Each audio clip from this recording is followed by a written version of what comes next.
Hi, and welcome to this new series on the group module. We are going to cover everything from how to configure the module's most basic capacities, all the way up to how to get certain things done as a developer.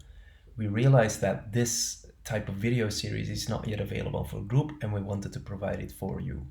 The reason that we want to do this now is because we have two new versions coming up, and we realized that it might be a good idea to actually help people use the module so that more people start using it. I just mentioned that we have two new versions, and if we scroll down on the module page, you'll see that in the index right now we have version 2 and 3 listed. By the time this video series goes live, version 2 and 3 will be stable and released already. So the fact that it currently says release candidate 1, you should just don't pay attention to. Everyone so far has been using version 1, except for recently people started using version 2 and 3. But let me quickly state the difference. The difference is that the API has changed drastically. This means that we had to create new releases or even major releases because they're no longer compatible. This does not mean that there is no upgrade path. The whole reason we have two versions is because one actually provides an upgrade path from the first version, whereas the third version is for fresh installs. Let's quickly gloss over the changes. If you look at the release notes for version 3, you'll see that it's actually identical to version 2. There's no changes. The only change is that some machine names have changed.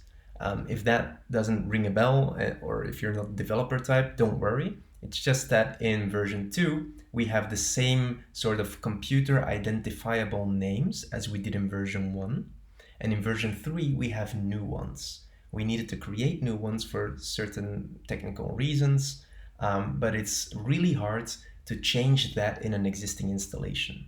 That is why that we recommend to have fresh installs start from version 3 and existing installs to upgrade to version 2. Both versions have exactly the same functionality aside from these machine names being different. So there's this little graph that shows you exactly what to do. You are currently running a website on group 1 point whatever, which is considered end of life as soon as group 2 and 3 are fully released, so you upgrade to group 2. If you have a new install, you just start from group 3. These little dotted arrows show you upgrade paths if you write a migration. You will need a developer for this. But if you are on group 2 and at one point you still think your website is fine and you want to use the latest code should we ever get group 4 and 5 and whatever, then you can actually still keep your website and just upgrade, but you will need to migrate from the one to the other, and hopefully we'll get some documentation on that just explaining how to do so.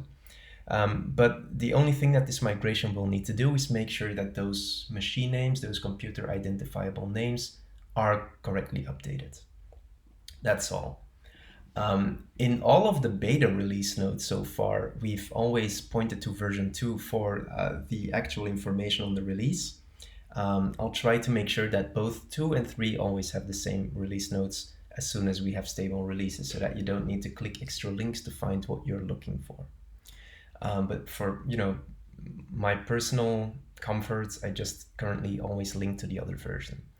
I'm not going to go into detail of the Group 2 release notes because I'll be covering all of the new features in the upcoming videos.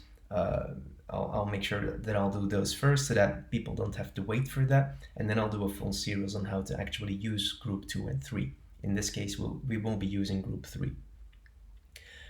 One thing of note is that before you upgrade, you should install the new Flexible Permissions module. The link is in the release notes. Before, Group used to rely on this module called Variation Cache. It still does, but indirectly.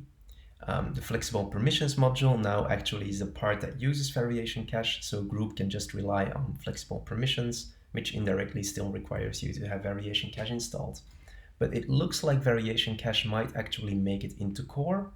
If that is the case, then the requirements, the dependency on this module will just go away, which is pretty cool. So yeah, that's it. That was the quick intro, so that you know what the series is about. I hope to see you in the next video, but until then, cheers, bye bye.